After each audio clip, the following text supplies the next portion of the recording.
Nongeye kubasuhuza cyane mwese mukurikirana Voice Moderi Rwanda TV. Dutangiye isomo kwiga kudoda season 19 episode 21 aho turi gukora iribaya ryacu muri kureba hano. Tugeze hano mu gatuza wahabonye.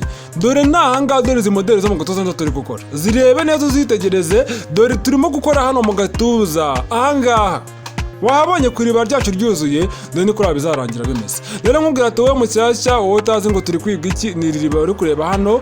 Nkuko ujya gufungura ino video wabibonye ukabona ngo isomo kwiga kudoda season 19 episode runaka wenda gukata no guteranya iribaya rimeze gutya n'ubundi rero niryo. Dore ngiri iruzuye. Ahangaha naryerekanye kugira ngo nshimaka ba bantu bashaka kuvuga ngo ngura moderi ngo ntizavamo ari nzima, ngo namaze kubibona ngo ntago nayikomeza. Banza ubone yuzuye nurangiza ubone kwiga. Ibyo bintu mba nabikoze ku bushake kugira ngo nshimaka. Ndabizi neza ko ari abantu bashakira impamvu zitari abo bantu nyine bagira ngo nyine bareke kwiga babitekerezaho cyane. Erega hari abantu bemera batinze ndabizi. Yego ushobora kuba wemera nta n'ikibazo ariko kwemera utinze cyangwa se ukemera bigoranye.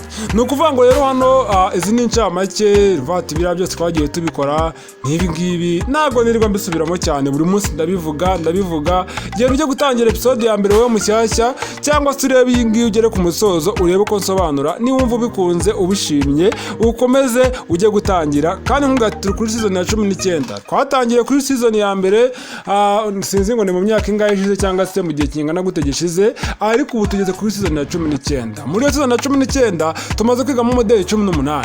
Si ibyo gusa hari n'isomo kwiga moderi ho tumaze kwiga tugeze kuri part 50 ni ukuvuga ngo tumaze kwiga moderi zirenga 50. Si n'ibyo gusa twagiye kwiga gukora imashini tugeze ku gace wenda sinibuka ngo nakakanga ariko nako tumaze kwiga ibintu byinshi byo gukora imashini ku buryo imashini yawe utapfa kugira ikibazo rwose wahita uyikorera. Si n'ibyo gusa twize gutera indomani no gufunika ibipesu uri kureba hano nabigisha uko wabifunga kuva kuri part 1. Iga gufunika ibipesu guhera ku gace ka mbere kugeza ku kanyuma. Kwiga gufunika ibipesu, gushyiraho urugore, gutera indomane byose twarabyize.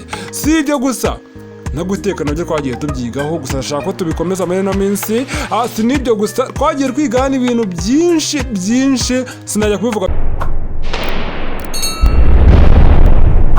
ngo nzabisoza. Mu kwiga kudoda rero nko twakoze amaribaya, amakanzu, imyenda ya kigabo, ishati, ipantaro, twakoze ikote, twakoze jire. Urumva ko twize ibintu byinshi pe n'ibindi byinshi ntavuze kano kanya. Navu nkubwira ati noneho ucyo wastabwa ni kimwe, kora subscribe nyuma yo kuyikora usuri no channel yanjye cyangwa se usuri no channel yacu ni yanjye kaba ni yanyu. Hano dukomeza kwagarukiye nta gutinda kugira ngo byose bisobanukirwe. Ubwo se simba ngutsobanurire wowe mushyashya uranyandikira umbwira ngo none se cyakora nyine niba ushaka kumbaza mbaza nta kibazo. Ntabwo mavuze ngo ntumbaze hoya, niba ugize ikibazo nyandikira umbaze, ariko urumva ko mba ngusobanukiriye nako mba ngusobanuriye. Mwihanganira akabazo kijwi bano banjye rwose ntabwo biri bwongere, kandi iyo byakongera nabwo rigama navuze cyane bijya munshyiramo n'imiyaga. Ni ukuvuga ngo rero hano mba ndi gufunga harya hagati na hagati kuri ya moderi yacu y'ibishanje aho wenda biri buze kugarukira. Gusa nyine ndaza kubakatara kuhafunga ni nk'umurimbo, ntabwo ari itegeko. Ni ukuvuga ngo hariya niho handi vuga ngo hagati na hagati ku iribaya aho ibishanje nshaka ko biri yewe ndi kubyita ibishanje nako aho foronse nshaka ko ziri buze kugarukira muri yangana nyine iyi moderi yewe sinzi. Ni ukuvuga ngo nyine kuko ijya guhura n'ibishanje hari igihe ushite ko wabyitiragije mu kubivuga da, ariko mama ngomba kubyihanganira niko nababwiye. Ni ukuvuga ngo rero hano ikintu ngiye gukora nshaka nahita nkata hano hagati na hagati ndengejeho gatoya. Urabona ko ndengejeho gato kari buze gucengera muri ya moderi ndi buze kurambikaho nibura ngarukire hariya. Ibi ngibi mbikoze ku bushake. Noneho rero njye nabona gufunga hano. Ni ukuvuga ngo hariya nka se urenze ntago ari hagati na hagati mu kadomo hoya, renzamo winjire mu gato nibura nka rimwe cyangwa igice kugira ngo moderi yawe ihe paseri iri buze kwinjira muri ya yindi. Nugarukira hagati na hagati gusa ntago iri yindi iri buze kuyirikwikira. Rero hariya ndongera ndambikaho kwa kundi riba yacu nyihine kwa kundi nyirambikaho kuriya.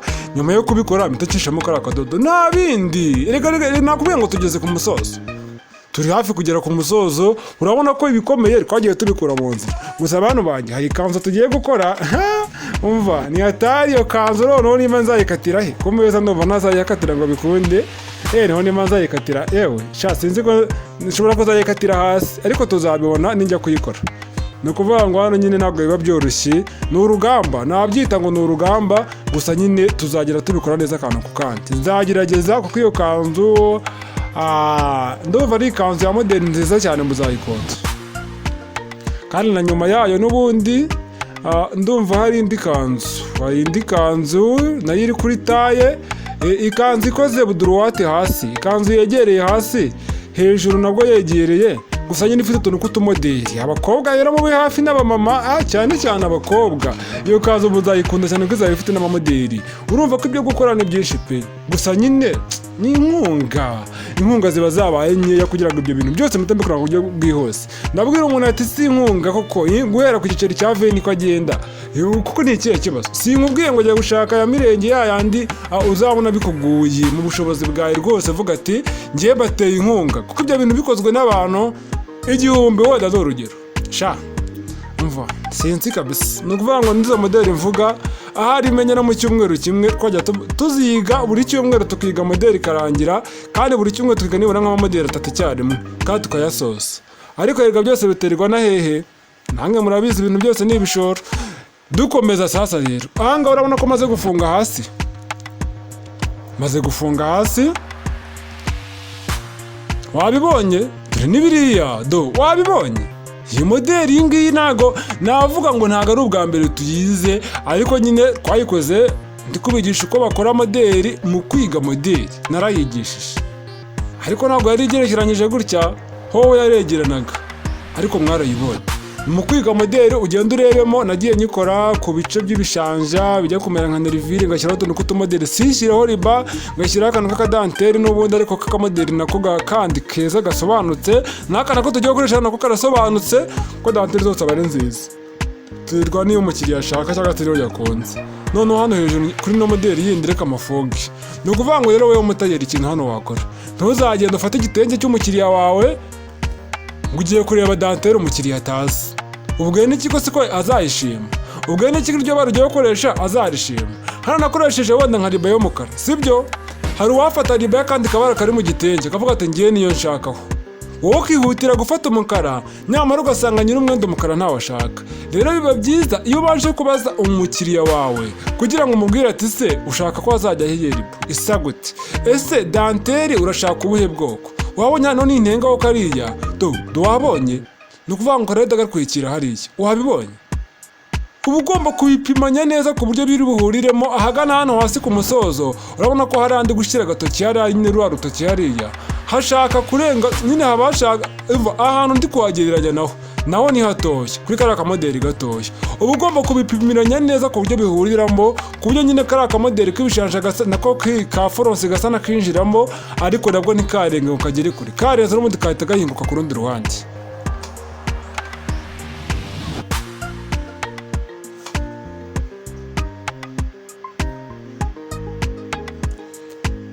Nibiriya nta bindi, ni ukuvuga wabibonye dore ni kuriya nta bindi.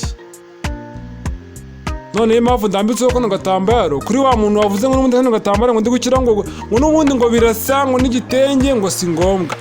Sawa, si ngombwa, reka mbyemere nkwihorere, sibyo? Ndabyemeye ndakwihoreye. None se nimba atari ngombwa, hari hagati nta gato zahafunga gute? Ndavuga hariya ino moderi yacu iri gutwikira, iyi ngiyi ndi guteraho, iyi ngiyi iri gucishaho akadodo, hagati na hagati iri gutwikira foronsi. Ubona ntuzaharwikiriza iki nudakora kano kamoderi. Kano kamoderi ugakora n'itegeko. Sasa rero ku kindi gitekerezo wenda naguha, hari uvuze ati wenda ngiye ariko shaba uranyinisha buriya hari hagati mfite ikintu nakorera bitagombereye gushyiraho ibi. Okay, reka nkubwire nanjye ubundi buryo ntekereje mu bumenyi bwanjye. Simvuze ko nkurenze, simvuze ko ndenze, ariko icyo nzi cyo mu bundi bumenyi wenda naguha. Hano hagati na gato dushaka gushyiraho akantu k'akariba nako kazamuye gutya, ari akariba nk'akara twasize hasi, ugakata ziriya moderi zacu mu buryo bureshya, ariko ugahita ushyiraho akariba, noneho ukaza gushyiraho iriya danteri inyuma mu buryo bwose ushaka. Nabyo byakunda pe, gusa nyine ibi ngibi nibyo njye nakunze gukora, ibi ngibi nibyo njye nashimye, kubera ko umwanya wo kuzamura iyo riba izamuka, ahubwo njye hazazamuka ino danteri ngiye gushyiraho. Reba neza ino danteri, wabibonye dore moderi yacu imeze kuriya. Noneho hazajyamo n'ibintu by'ibipesu, mwarabibonye, nabigishije n'ukuntu babifunika. Abantu muri gukunda amasomo yo gukora imashini, ndumva nshaka gushambura imashini mu buryo budasanzwe, kandi ntabwo ari kuyishambura gusa ngo wenda nabuze icyo nkora, oya. Ni ukuvuga ngo mu buryo bw'ibibazo byose byaba byabayeho tugiye kubikemura, byaba ari ibyatuma mpambura imashini, ndumva nshaka kubikora pe. Ariko nyine ni gahoro gahorerega afite umwanya muto kubera n'ikibazo cy'inkunga, birumvikana ntabwo biba byoroshye. Rero kano kadanteri ngiye kubaza nkarambikaho kagera hejuru, kuko ndabona kukarambikaho kakagenda gahita kikata hariya hasi bitari buze kumira, bitewe n'uko kari akadanteri kari akantu kameze nk'akarabyo k'akazeru kagomba kugwa neza hariya moderi yacu yisongoreye, hariya nakita hagati na hagati hasi hariya. Rero ndamutse ngiye ngahita ngakata danteri yahengama nabi. Rero ngiye kumanza nyitereho kuri bwa mbere, hari n'umuntu utayitereho kuri igaragara yose, akayishyira munsi nayo igahingukaho gatoya, akayikwikiriza ino moderi nateyeho bwa mbere. Iyi nateyeho danteri igiye kujya hejuru, noneho akamera nk'aho danteri ayicengejemo indani ikagaragara akantu gatashaka. Nabyo birakunda, erega nta bidakunda sinabibabwiye. Rero ngiye nyiteyeho gutya kuko aribwo buryo nshaka, ariko ushaka wayiteraho gutya, ushaka wayiteraho igaragara igice kimwe gusa danteri, ariko ikindi gice ukagicengeza muri kano kamoderi nabanje kurambikaho mu kanya. Kariya nakase muri part 1 nako muri episode ya mbere, episode part byose burasi kimwe. Ifata uko bishaka, ariko icyo nzi cyo nimba nkungata muri episode ya mbere umenya ibyo ari byo. Wowe utarayirebye rero nyine niyo mpamvu mpora nkugira inama wanze kunyumva, akubwira ati jya wirinda gutaruka erega, kuko gutaruka nta keza kabyo. Ntago wagera ku rutaruka, nukuri umva bisaba ngo ugende ku murongo, kandi mushaka kuba umutayeri w'umuhanga ukagira ubumenyi buri hejuru umushaka. Ubu nkange reka nkubwize ukuri, hari abantu benshi baba bashaka kumpa akazi, abashaka kunkoresha ngo mbakorere, ariko ntabwo ibyo bintu nabyemera. Reka impamvu ntabyemera, ndamutse mbigiyemo ntabwo naba nyibonye ukuntu nzajya mbigisha, ntabwo naba nyibonye uburyo nkora ibingibi ndi gukora. Yego habayeho icyo twakwita ubufatanyabikorwa, wenda nimba ari byo namukorera mbonye bikunda nabikora, ariko ntibimbuze gukora ibyanjye. Nabyemera wenda tukareba, ariko ku buryo mutazambura. Ariko mu gihe cyose ari ibintu byansaba ko mumbura, sinzabyemera. Nzi neza yuko n'abatari gutanga inkunga muzazitanga mu gihe kiri imbere, wenda nibimara kugenda neza tukagera ku rundi rwego, tukazagera kure. Ayo mvuga ngo nakabaye ngiye kwirukira ngo ngiye kuyakorera, ndabizi neza ko nta naho byagenda neza. Reka ntabwo ndi kugira ngo wenda ngo ndikwinjiza amafaranga menshi ngo mbere kubamo inkunga nkayibikaho. Reka uko nagura ibikorwa niko nanjye ntera imbere, ni nako nawe utera imbere ukagira ubumenyi buri hejuru. Rero ibintu byose no gufatanya tugashyira hamwe, kubera ko hari abantu bavuga ngo uriya muntu ngo tumuteye inkunga ngo arayirira, ngo rwose biriya bintu abaduha ubundi ngo biriya ngo wabikoresha ngahe, ngo ibiki n'ibiki, ugasanga hari abantu batekereza gutyo. Ariko icyo nakubwira cyo ni kimwe, ibi bintu ntabwo biba byoroshye, kandi ikindi niyo nanayarya nibura ngomba kwigengesera ku buryo ntagomba kuyarya ngo nyamare. Oya, uzi ko buriya nimba wenda mumaye wenda urugero 100%, ushobora kurya mu 10%, 90% ikongera igasubira hano. Ntabwo rya 10% ni kaga cyucu nshyira impande yanjye ndi gusobanura, kugira ngo mu gihe ngize icyaka cyangwa mu muhogo numva ijwi ryaze gusohoka mbaze ngasomeho. Nawe ubundi se wageze ngo hari ibindi? Sinabwiye ko njye nkunda ishyushyu se. Umuntu ushaka kungurira akano ko kunywa kuri ya nimero niho kugashyushyu ugomba kugacisha. Byaba ari sawa, kandi hari abantu benshi bashaka ko duhura. Ntabwo ibyo bintu byapfa gukunda cyane, kubera ko ngiye nkora ndi bize ndi gutunganya ibintu by'amasomo. Ntabwo nyine hari abantu baba babishaka ngo duhure ngo se ubundi umva ndabizi neza. Yego ntabwo ndi umuntu wenda ngo udasanzwe ngo none se gute niburisha, ariko ibintu mba mugiyemo ntabwo mpfa kubona umwanya cyane. Rero biba byiza iyo duhanye gahunda, byaba bidakunda nyine ntibikunda ihangane. Wabonye ko ya danteri yacu nayiteyeho, moderi yacu igomba kurangira imeze kuriya. Kudahura nta mutima mubi, nuko nyine namwe murabizi ntabwo biba byoroshye. Moderi yacu hano irarangiye, turayisoje, ariko ntabwo harajyaho ibipeso, bizajyaho nyuma. Ubu ngubu tugiye gukora iki? Mumbwire. Hari abavuze ngo tugiye guteranya, none se ubucafu bwo ku ijosi twabuhishe kwira moderi yacu. Ngiye gukata agashumi, kano gashumi karaba gafite nibura reka nkate kabiri, na rimwe n'igice yankorera, ariko hari igihe nakwitiza rimwe n'igice undi akazayakurikiza ntibikonde, bitewe n'uko arimo aratangira kwiga. Ntago wenda arimo arakurura kariya kariba neza ngo wabikore neza, ududuntere ugafashe neza. Ngiye mpisemo gukata kanini aho kugira ngo kambane gato ahubwo kambana kanini nkaza kukagabanya nta kibazo.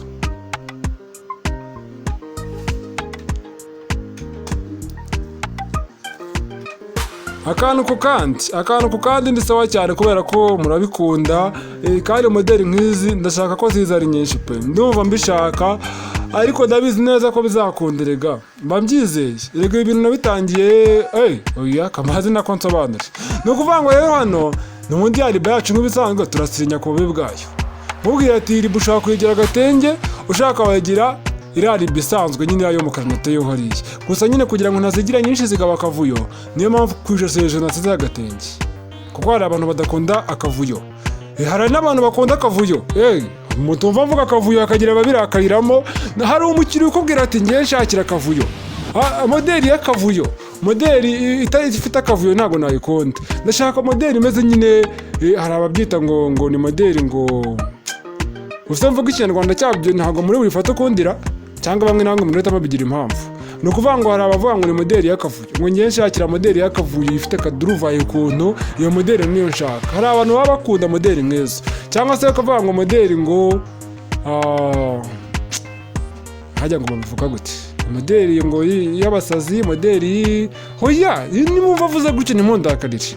Ni ukuvuga ngo hari abantu babibona bakabiseka ngo sera ya moderi ibaho, ngura muntu ngo ariko buriya ni ukuvuga ngo hari abantu batekereza gutyo. Gusa ndabizi ko hari abantu mufata ibintu ko ntabivuze, ubwo ndabizi hari abantu babirakariyemo ngo mvuze nabi. Ni ukuvuga ngo ziriya moderi zimeze gutyo, nk'ibyo bita canga abantu benshi barayikunda, ariko harimo n'abatayikunda ngo biriya bintu nta kavuyo. ngo nuguterateranya umuntu bw'ubutenge budafite aho buhuriye, nyine umuntu bw'ubutambaro bw'ubutenge butoya budahuje amabara, ukakora nk'umwenda ufatika, icyo gihe aba ari canga. Hari abantu rero bakunda ku kavuyo, ari byo byiza. Niyo mpamvu mbabwira ngo abantu bakunda bitandukanye. Reka tuzabonane muri episode 22 iraje mu kanya, kandi umenye neza ko wakoze subscribe. Nimero y'inkunga ngaho ngaho, inkunga yawe irakenewe. Nyaboneka ntukarebe isomo ngo uhite wikomereza wigendere, reba ukuntu wadushyigikira turebe ko twagera kure, turebe ko aho twagera, kuko byose biva mu bufatanye bwacu twese, yaba njye yaba mwe. Iyo duhurije hamwe dukora ikintu gikomeye. Bye bye, Rifite Rwanda TV ndabakunda cyane.